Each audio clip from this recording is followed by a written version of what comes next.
I'm Emmalynn. I'm Jessica. Today we are going to be doing our October wrap-up, and let me say, this was a good reading month to an extent, but I'm so glad it's over. Same.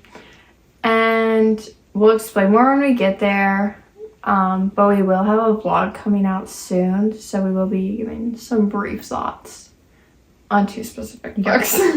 This one for me was like, it had equal parts like one of my favorite books of the year and my most hated book of the year. Same. All in one month. All in the same month. It's crazy. Same. Okay, so the first book I read this month is Neverworld Wake by Marisha Pessl.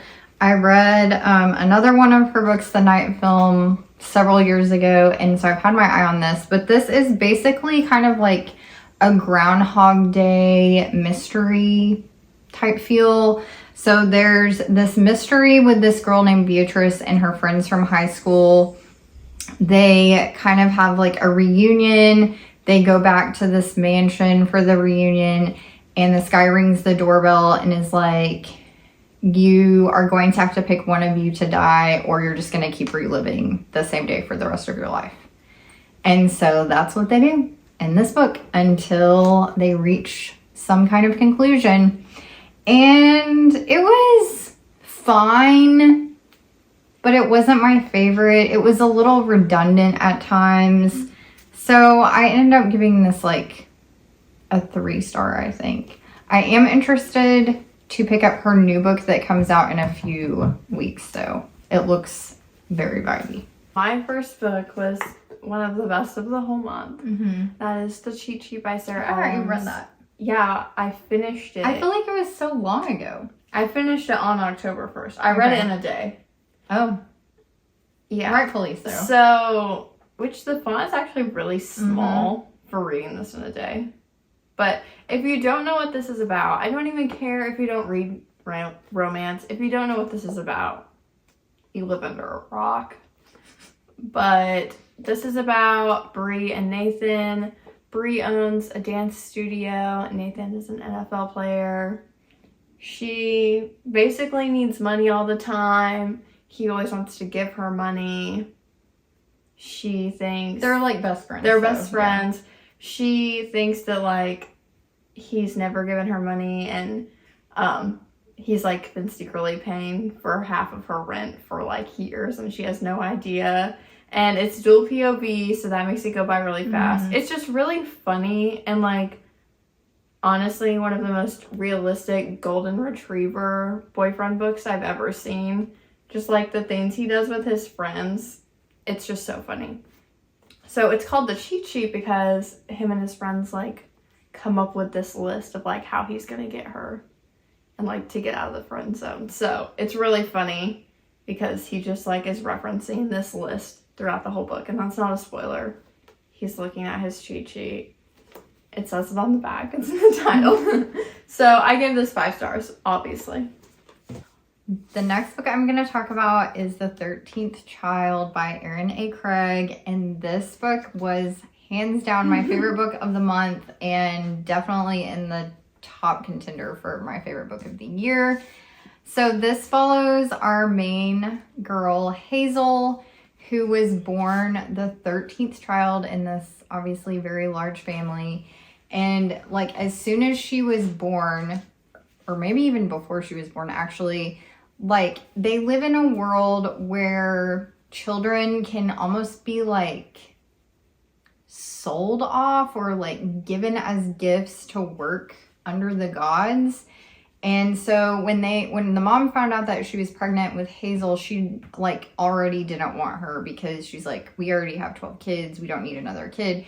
So they were hoping that like as soon as she was born, one of the gods would like swoop in and take her and raise her as their own.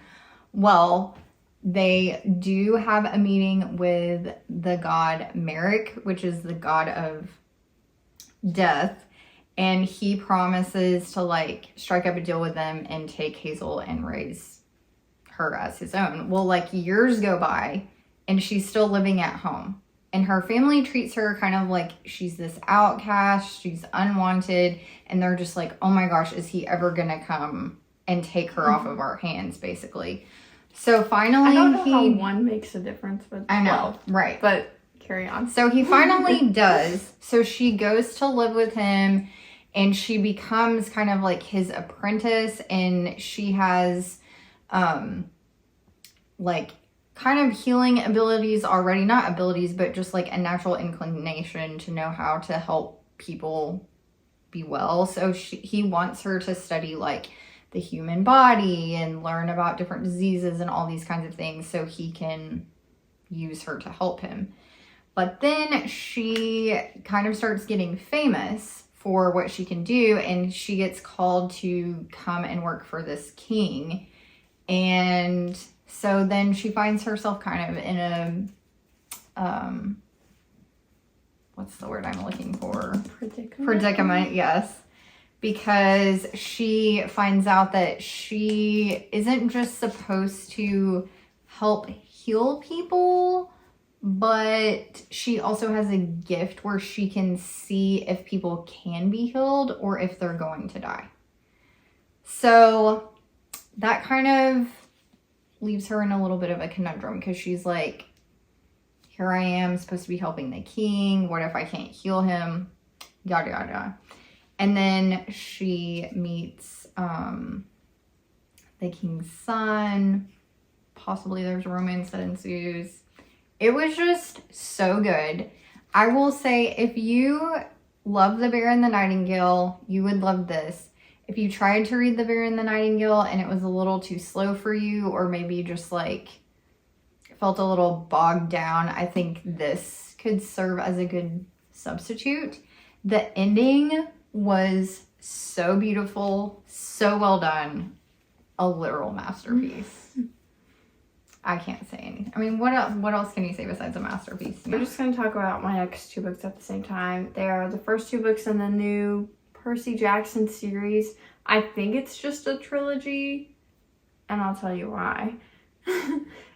This follows Percy, and he's like basically going on quest to get recommendation letters from gods to get into this specific like demigod college. He has to get 3 recommendation letters. And so the first book is the first one, the second book's the second one. So I'm guessing there's only 3. I don't know if it's going to continue with him at college, but it's not a complete series. So the first book is Chalice of the Gods, and he basically has to just get this chalice that the like head waiter almost has. It's like this very special cup that he serves Zeus's drinks in. And he lost it. And so he's like, Percy, I need you to find this. And so that's it. Very simple, easy read. The second one is really why I wanted to pick up the series, is because it takes place on Halloween. So I was like, okay, if I'm going to read this, this is the time to do it. I didn't like this one as much, and I don't know if that's just because I wasn't really in the mood for it, and I like had just read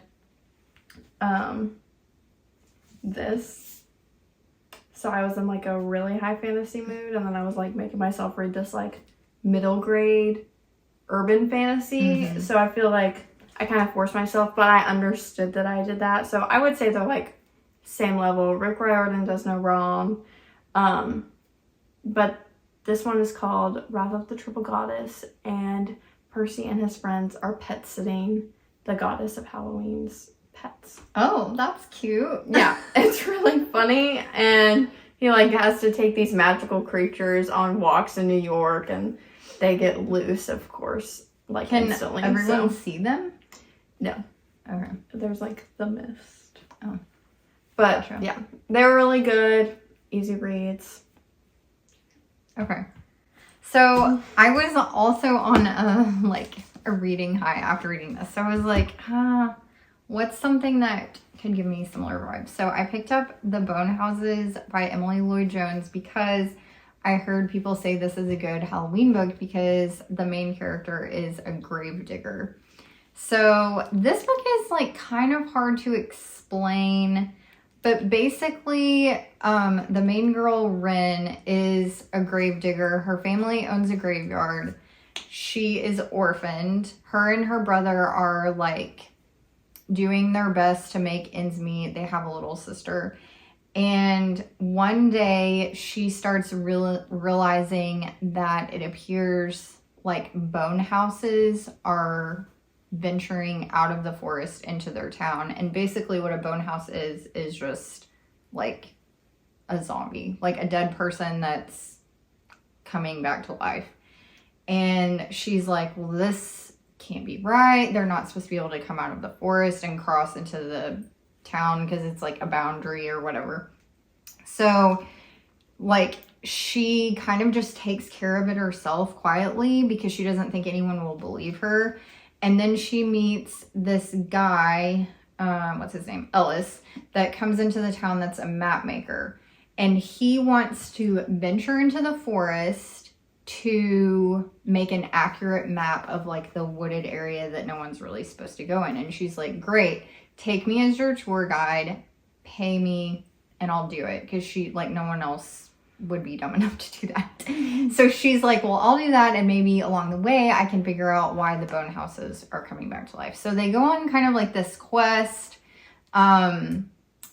There ends up being kind of a twist with Ellis and his role in the bone houses.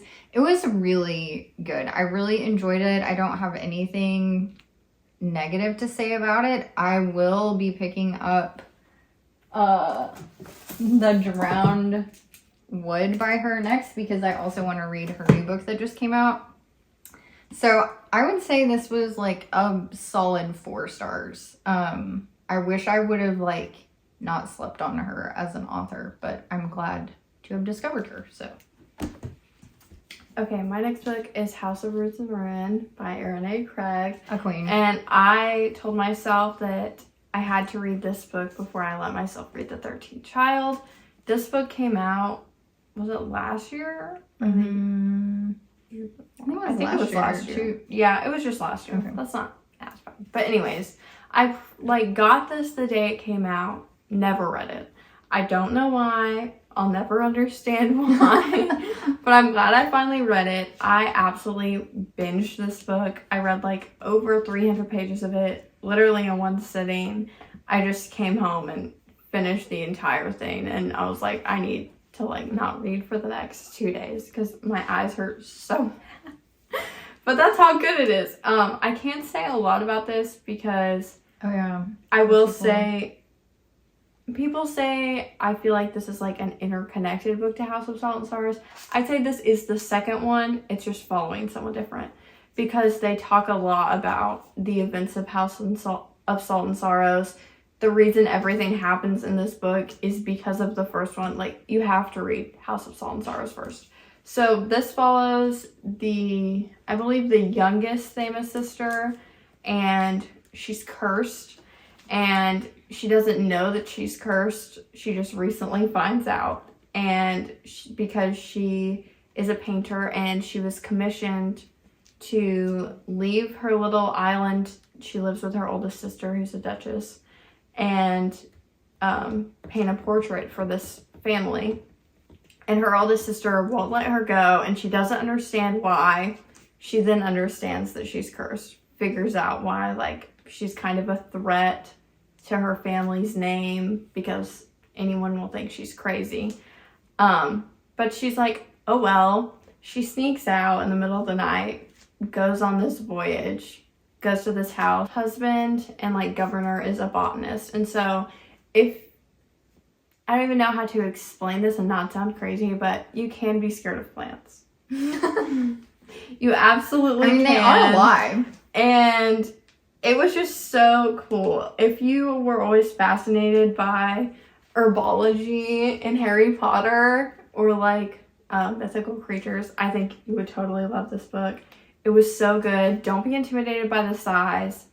It does not feel long at all. I could talk about this book forever. It was so good.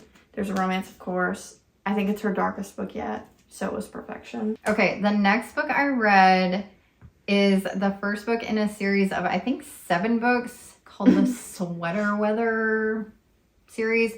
And listen, the main reason I started this was because Courtney Walsh has the 3rd book in this series. And I'm like, well, I feel like I shouldn't just start at the 3rd book. And I'm glad that I didn't, because I've actually, now that this is being filmed, I've read 2 of them and I really do like them. So I'm glad I decided to start at the beginning. But this one is a hockey romance. So if that's your thing, jump on this book, I guess. It's on Kindle Unlimited. And this follows our main bestie Parker, who is like a social media, what would you call them? Is she a content creator or like a manager? A manager. She's a social media manager for this hockey team. Okay. So she makes like all the hockey players do like the TikTok dance trends and do just like anything and everything to get views. So she goes into this meeting one day and there's this new guy that's joined the team, and he's none other than her high school crush, Logan Barnes, who is or was her brother's best friend in high school. And she kind of like had an unrequited love for him all through high school, but never really like, nothing ever happened. She never even like confessed her love for him because he was her best friend's, or her brother's best friend. Anyway, so he was playing professional hockey. Something happened. Now he's playing for like a minor league team, which is the team that she manages. And he's like super grumpy, mad because he's had to go back to the minor leagues. And she's like, get over it. You have to do these TikTok videos with me.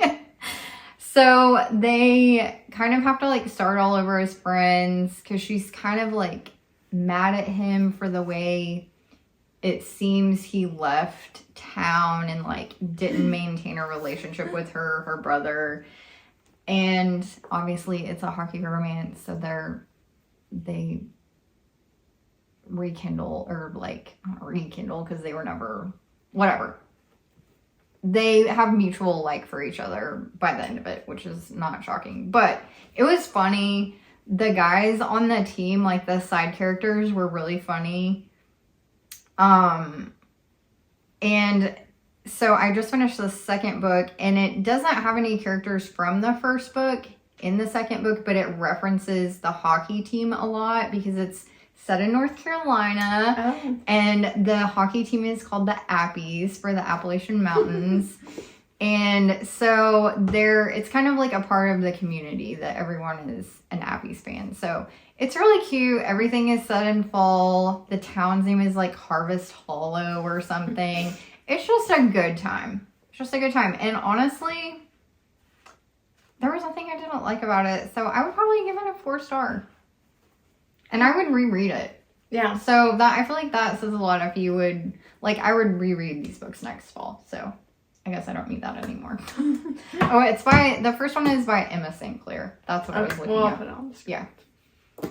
Okay. My next book is House of Shadows by Darcy Coates. I have since finished the 2nd book. This is a duology. I absolutely loved these books. I was so surprised by them. This one is historical fiction. I don't believe any of her other books are, but that added to the appeal to me because it's like they're riding in carriages and like all these monsters. Mm-hmm. And then it's like also just beating like societal norms and standards for women, and while all these, I don't know, you're just fighting monsters in like corsets. I just was picturing like Pride and Prejudice zombies the entire time.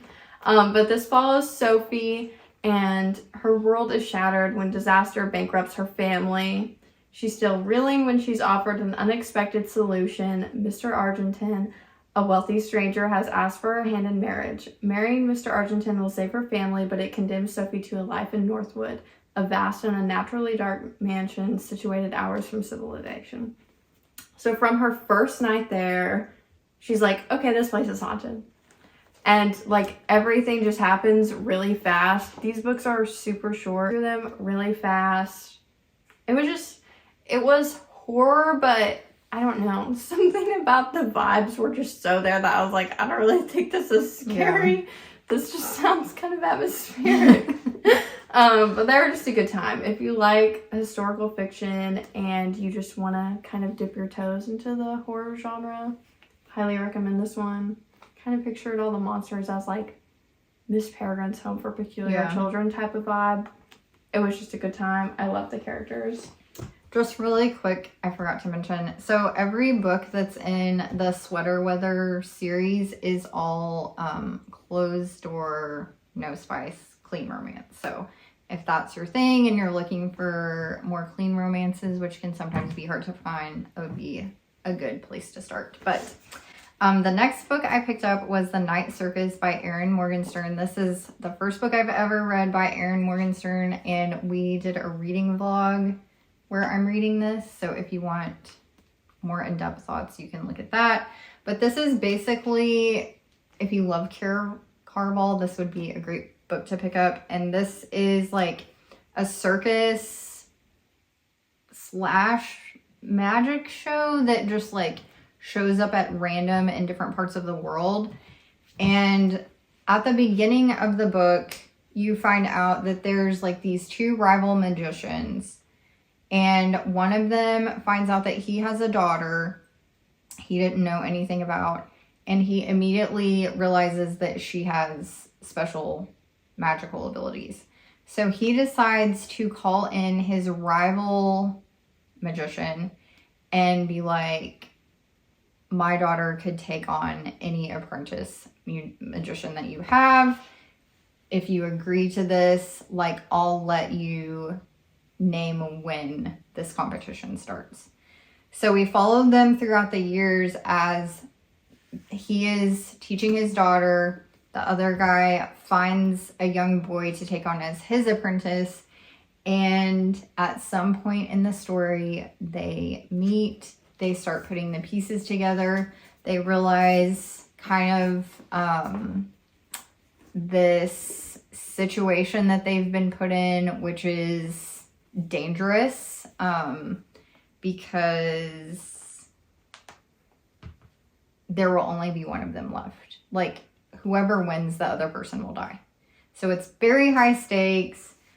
There are a ton of other characters in this book that all are part of the circus that are very interesting, which made the book go by fast. But the thing that was confusing about this book was it jumps back and forth in time in a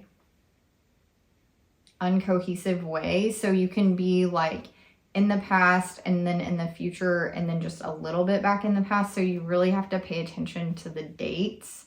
So that was the only thing that I didn't like, but I really did enjoy this. It was completely full immersion, atmospheric. It appealed to all 5 senses because they talk about the food and what it tastes like and smells like and the things that remind them of the circus because of certain smells. And I really enjoyed the side characters a lot too. There was a lot of like a found family element between the different members of the circus.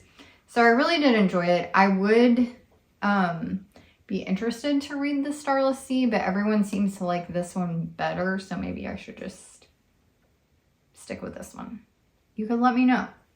But overall, I do recommend this. I would give it probably like I think I said 4 in the video, maybe more like a 4.25 because I have thought about it since I've read it. So maybe that would bump it up a little bit. We've arrived. My next book. Sound the alarm. Sound the unpopular opinion alarm.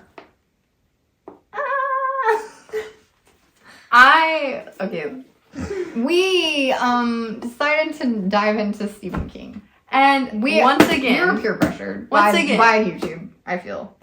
Well, not necessarily. I've always been interested, but because I feel like there's been an uprising of people that normally wouldn't associate themselves with the horror genre reading this, they are then blown away. And I feel like I haven't read strictly a ton of horror books, but I do understand that in the time this came out, it was revolutionary and different and controversial. For sure. I don't, and I think his writing holds up, but I don't think the scare factor holds up at all. Yeah. I can definitely see myself really loving his short stories, but even for a less than 400-page book, it felt like it really dragged on. This is Pet Sematary by Stephen King, which is said to be his scariest book. So I was like, what am I getting myself into with this being my first one? I was disturbed sometimes, but more on the gory side of things, as you would be reading like a historical fiction and them talking about the war. Like, the violence was disturbing, but it was supposed to be, because if you weren't uncomfortable reading some of the violence, then maybe check yourself into a psych ward. Like, I think it's a normal human reaction to be like, wow, I have empathy for this person. This is like really shocking to go through this type of thing. But yeah, I was not blown away by any means. The pacing also, I really have an issue with. I don't like books that jump around from month to month, especially without really taking note of it. Like, there weren't timestamps. It was just like, oh, we move into this house in August. Now we're talking about Christmas. And then part 3, it's May. Like, it's like he was trying to skip to only when, like, the scary things were happening, but still nothing was happening. Yeah. So, I don't know. We'll have more thoughts in the video that will come out a few days after this one. But, yeah. I will definitely try. I think more of his detective books might be for me. More mystery heavy than just, like, vibe heavy. Yeah. I don't know. I don't know when I'm going to rate this yet. I'll put it on the screen, or you can check out our vlog. Okay. So, in my poor decision making, I decided to purchase The Shining and Carrie. And I was like, well, I'll read Carrie first because that's his first novel.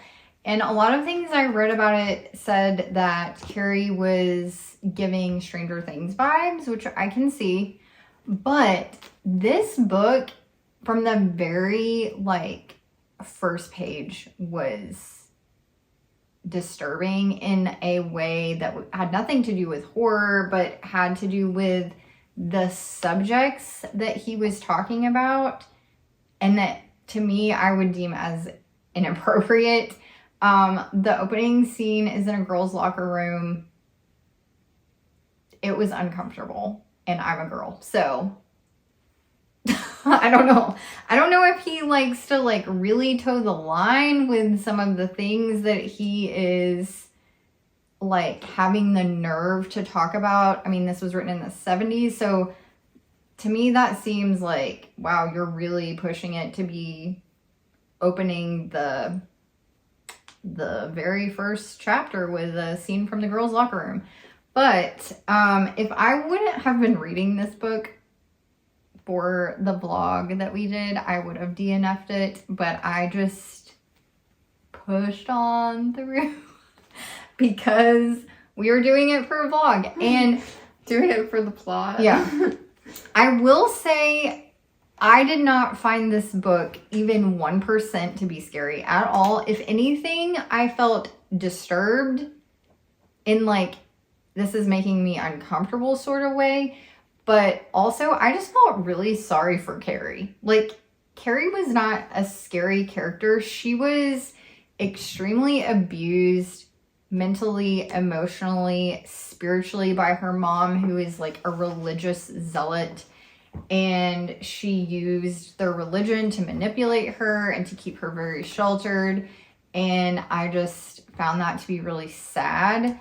And to me, this was more of, like, a psychological case study of what being raised in that type of household does to you. Carrie does have telepathic powers resembling 11 from Stranger Things. And she is severely bullied in her school. So trigger warnings if that's something you would rather not read about, or if it's like traumatic for you to read about. There is a lot of trauma in this book. I did not like it at all, honestly. Like the abuse that she felt endured was, I don't want to say the most interesting part, because that sounds morbid, but it was, because that made me feel sorry for her. But everything that happened in this book just honestly made me really uncomfortable. And I would probably give this like a 2-star. I've been reading this book since August. My younger daughter and I have been reading it as part of our school. And that is Uncle Tom's Cabin by Harriet Beecher Stowe. I'm not going to give a synopsis of this because I feel like everyone knows what this is about. But I will say this was one of the hardest books I've ever read for multiple reasons. One, the writing style was not an easy read. Harriet Beecher Stowe has very lengthy run-on sentences. And then 2, obviously the topics of this book were very hard to read. Yeah, it was sad. It was difficult, but I know it was important, and I'm glad to say that I read it. And I'm not going to rate this because it's like a classic. It was important for historical events. Who am I to judge something like that? Yeah. You have no idea how much she didn't like reading. It was very hard. It was very hard to read. I feel like it was borderline repetitive. Yeah. And I only like 3 chapters, so I have critiques of the writing, but as far as the topics of this book, right, I am glad that, I read something that was basically partly responsible for starting the Civil War. So it has a huge impact on the world, and it had an important message, which it did deliver. So, and then my last book that I read was ReWitched. You can finish, by Lucy Jane Wood. This is a cutesy fantasy cozy book about a witch named Belladonna Blackthorn. At the beginning of the book, she is just celebrating her 30th birthday, and this is like in like an urban fantasy. She works at a bookstore. She doesn't use her magical powers that much, except for like small little things. And she learns that on her 30th birthday, she has to like kind of go through this trial to see if she's worthy of keeping her powers or not. And she's honestly like not a very good witch. But the trial doesn't go so well, but somehow they find like a loophole in the rules, and she gets another chance. And so she's paired with this guy to be her mentor, to like help her hone in on her magical abilities. And he's kind of like an older elderly man. He's like notorious in the witch community because of something bad that he did. So he's not a very like sought after person to be a mentor. But this book was just so cute. Like there was this kind of like not coming of age because she was 30, but like coming into oneself. There was like a found family element. There's a mystery. It was really good. I really enjoyed it. I think you would really like it. And I would give this maybe a 4.5. Oh, yeah. I didn't know that. Yeah, I really liked it. It's really, and the cover was so cute. The cover is so cute. And her little cat is like her familiar. This is giving like just a cover. If the cat was a different color, it gives major Hermione vibes. Yeah. It kind of like the cover gives like 90s. Something about it like gives 90s. Someone that recommended it to me told me it was like 90s. You've got mail. Sabrina the Teenage Witch. Yeah, Yes. that too. Which Book. My last book, my best book. It's The Dead Romantics by Ashley Poston. This was my last Ashley Poston book as far as her adult novels go that's out right now. I have been saving this for October, and the tagline says it best. Romance is dead, but this isn't what she had in mind. Florence is a ghostwriter for a romance author. She's been out of a relationship for about over a year, but it's still very fresh in her mind. So she just had like no inspiration for writing. And she goes into work one day, has a new editor, and he's like, I need this book done by tomorrow. And she's like, that's a very here's a good turnaround. cactus I brought to ease the blow. I was hoping for more time. So she gives him a cactus, and he's like, no, I still need it tomorrow. So she leaves, and she's like, I don't know what I'm gonna do. So then she goes out to a bar that night with her friend, sees the editor there. She's like talking to him. Then she gets a phone call from her brother, I think. Her dad died. And so she's like, okay, gotta go. She leaves, flies home. Her family owns a funeral parlor in a small town in South Carolina. It's more of like the mountain area though than the coastal area. And so it's like a very eccentric blend between almost Halloween Town and Stars Hollow. And I don't mean Halloween Town as in the creatures, but just like there's a quirkiness in the town. Like everyone, I could just picture them, and everyone just has very distinct personalities. And so she's home, she's at the reading of her dad's will, and is like getting the list of things that her dad requested for the will. He like had a permanent order in at like the local party store for like balloons and stuff that he wanted at his funeral. He wants Elvis, he says. So she's like, okay, I'll get you an Elvis impersonator. And 1,000 wildflowers, like just super random things. And she's leaving the funeral parlor, and standing outside the door is her editor, but he's a ghost. And so Florence has always been able to see ghosts along with her dad. They've been the only ones that can see them, but she solved the murder of a boy when she was a teenager because she thought just everyone could see ghosts. She never really understood that was weird because her dad could also see them. And so she just kind of got bullied out of the town. And so she's like, okay, well, I don't know how you died since I saw you yesterday, but like, I guess you're here until I finish the manuscript. Like, that's what's keeping you tied here. Yeah. So I just need to finish it. You'll be at peace. There's honestly some plot twists in here that I didn't see coming. It definitely pulls at your heartstrings. It's sad, but it's really funny, but just quirky. There's a lot going on. I still say I like The 7-Year Slip, this book, then A Novel Love Story, but I'd give this like a 4-star. All the books we read in October. Yeah, I guess let us know what your favorite book was that you read for October, or if you have any recommendations of books that we should read in November that still give like fall, maybe dark academia Or some gothic. Christmas. Yes.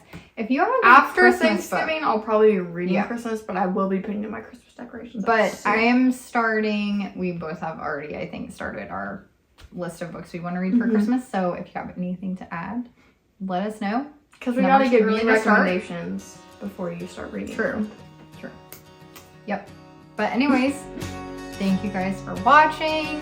Thank you for being here, and we'll see you in our next video. Love you.